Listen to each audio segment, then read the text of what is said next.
Salve família, João Gonçalves Barbosa, tudo bem com vocês? Eu sou Eduardo Cursino, coordenador pedagógico da Escola Estadual Professor João Gonçalves Barbosa, localizado no coração da cidade de Caçapava, Diretoria de Ensino, região de Taubaté. E na aula de hoje nós vamos falar sobre 7 de setembro, independência do Brasil. Vamos conhecer um pouquinho do projeto? Vamos lá. Nós comemoramos 199 anos da independência do Brasil e aqui nesse encarte você tem as principais figuras que trouxeram o nosso país à independência. Dom Pedro I, Dona Leopoldina, a imperatriz mãe do povo brasileiro, e também José Bonifácio, que foi um grande articulador desse movimento separatista que nos deu independência no ano de 1822. Vamos conhecer um pouquinho sobre a nossa história? Bom, dentro do projeto da independência nós trabalharemos um conjunto de 4 aulas. Hoje eu trago para vocês a primeira aula, que é a aula de História do 8º ano, na habilidade número 6, que indica aplicar os conceitos de Estado, nação, território, governo e país para o entendimento de conflitos e tensões no contexto das independências americanas. Ainda sobre essa habilidade, é possível a partir dela desenvolver então o componente, a competência geral da Base Nacional Comum Curricular, que propõe valorizar e utilizar os conhecimentos historicamente construídos sobre o mundo físico, social, cultural e digital para entender e explicar a realidade, continuar aprendendo e colaborar para a construção de uma sociedade justa, democrática e inclusiva. Cada competência traz a proposta de um aluno ativo que consegue não apenas compreender e reconhecer a importância do que foi aprendido, mas principalmente refletir sobre como ocorre a construção do conhecimento, conquistando autonomia para estudar e aprender em diversos contextos, inclusive fora da escola. A partir dessas habilidades que nós trabalharemos e da competência proposta, nós estaremos utilizando como objeto de conhecimento os processos de independência e formação territorial na América Latina. Hoje, de forma especial, os caminhos até a independência do Brasil. E, como atividade, nós propomos então alguns textos que estimulam a curiosidade, e a partir desse texto o aluno vai ser indicado, vai ser motivado a realizar um relatório sobre o tema. Esse relatório é como? O aluno fará uma pesquisa sobre o tema abordado no objeto de estudo e deverá responder uma série de exercícios propostos pelo seu professor e, ao final, apresentar uma carta para o imperador. Então, essa carta é o relatório final dessa pesquisa. Seguimos. Apresentação iconográfica, digamos assim, bibliográfica do nosso plano. O público-alvo, 8º ano do ensino fundamental nos sinais, a unidade temática, os processos de independência nas Américas, objeto de conhecimento, os caminhos até a independência do Brasil, habilidade ensino fundamental 08, história, habilidade 6, e nós temos como palavra-chave independência, Brasil, nação, Constituição de 1824, poder moderador e confederação do Equador. Seguimos. Para começar a nossa aula, nós trazemos então uma reflexão sobre a coroação de Dom Pedro I, pintada por Jean-Baptiste Debré em 1828. Nessa pintura é possível identificar certas características da riqueza dessa corte implantada e construída aqui no território brasileiro. Ao fundo dessa pintura você vê quase que imperceptível o povo em si. Então, dentro dessa pintura é caracterizado todas as classes sociais, embora com tanto requinte, nós temos aí várias observações que podem ser feitas e, em cima dessa pintura, estimular e propor ao aluno uma reflexão mais avançada e fazendo uma descrição sobre essa obra, Então, fica essa como primeira atividade, descrever a obra, apresentar os seus pontos de vista, sua crítica, seu pensamento com relação a esse movimento da coroação de Dom Pedro I, o primeiro imperador do Brasil. Vamos falar, dentro dessa coroação, uma referência, Então, ele acabou de ser coroado e agora existe a Constituição de 1824. A independência do Brasil foi em 1822 e levou-se 2 anos até que a primeira Constituição fosse escrita. Nessa Constituição de 1824, nós temos o artigo 10, que dita: os poderes políticos reconhecidos pela Constituição do Império do Brasil são 4. O poder legislativo, o poder moderador, o poder executivo e o poder judicial. No capítulo 1, quando fala do poder moderador, nós temos alguns artigos que discriminam a função desse poder moderador, quem é e o que ele faz. Artigo 98. O poder moderador é a chave de toda a organização política e é delegado privativamente ao imperador, como chefe supremo da nação e seu primeiro representante, para que incessantemente vele sobre a manutenção da independência, equilíbrio e harmonia dos demais poderes políticos.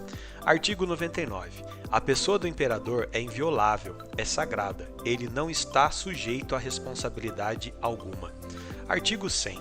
Os seus títulos são Imperador Constitucional e Defensor Perpétuo do Brasil e tem o tratamento de Majestade Imperial. Artigo 101. O imperador exerce o poder moderador. Item 1. Nomeando os senadores na forma do artigo 43. Item 2. Convocando a Assembleia Geral extraordinariamente nos intervalos das sessões, quando assim o pede o bem do Império. Item 3. Sancionando os decretos e resoluções da Assembleia Geral para que tenham força de lei, de acordo com o artigo 62. Item 4. Aprovando e suspendendo interinamente as resoluções do Conselho Provincial, artigo 86 e 87. Item 5. Prorrogando ou adiando a Assembleia Geral e dissolvendo a Câmara dos Deputados nos casos em que o exigir a salvação do Estado, convocando imediatamente outra que a substitua, nomeando e demitindo livremente os ministros de Estado.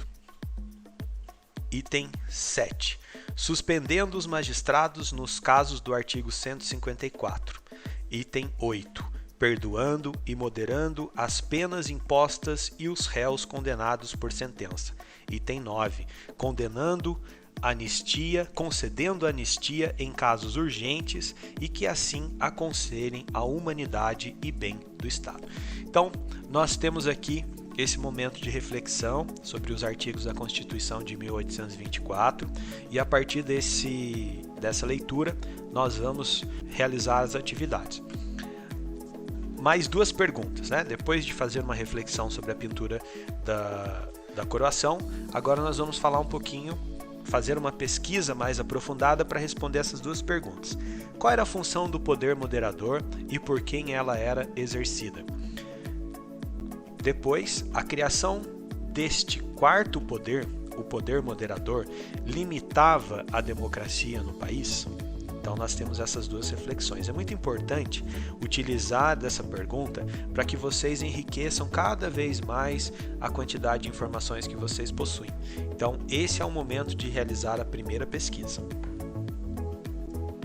Falando um pouco sobre trecho do livro Brasil, uma biografia. Vamos lá?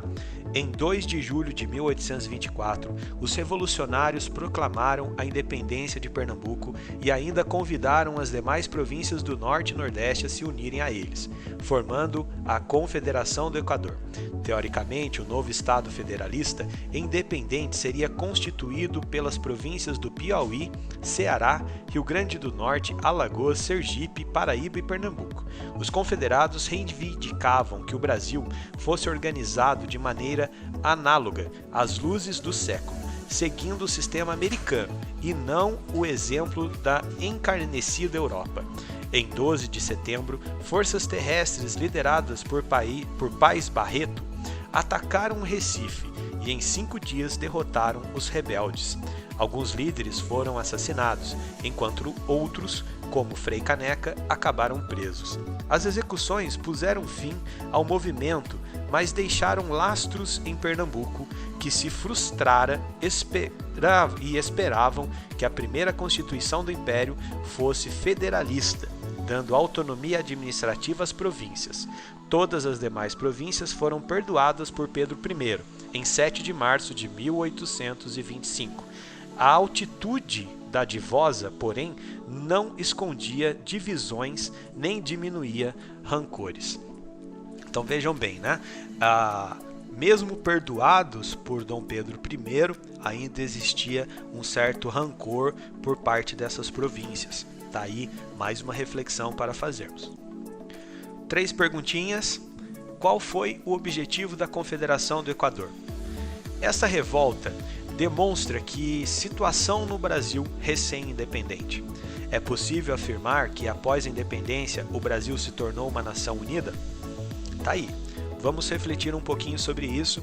Quais foram os papéis do império, do imperador, desse poder moderador para manter o nosso país unido como ele é hoje? Então, às vezes parece ser tão distante para a gente certos movimentos políticos, sociais, né, quando a gente olha a história da Europa, que a gente acaba não levando em consideração o que foi vivido dentro do nosso país. Então, fica aí essa reflexão, partiu o segundo momento de pesquisa e também agrego a vocês essa pintura de Leandro Martins, que faz aí uma representação do Exército Imperial do Brasil sob o comando do mercenário britânico Thomas Conharney, que fez então essa derrocada do movimento da Confederação do Equador em 1824. Né? Essa pintura representa bem o movimento, a chegada do Exército Imperial lá na Confederação do Equador. Ao final desses 2 momentos de pesquisa, você é convidado a deixar uma carta direcionada ao Imperador do Brasil, colocando-se no lugar dos revoltosos da Confederação do Equador. Bom, aí vai da sua posição. Você pode ser contra, você pode ser a favor. Essa é uma resposta pessoal que cada aluno deverá apresentar ao seu professor. Obrigado, você que chegou até aqui, bons estudos, partiu a pesquisa e até a próxima aula. JG Barbosa, eu faço parte.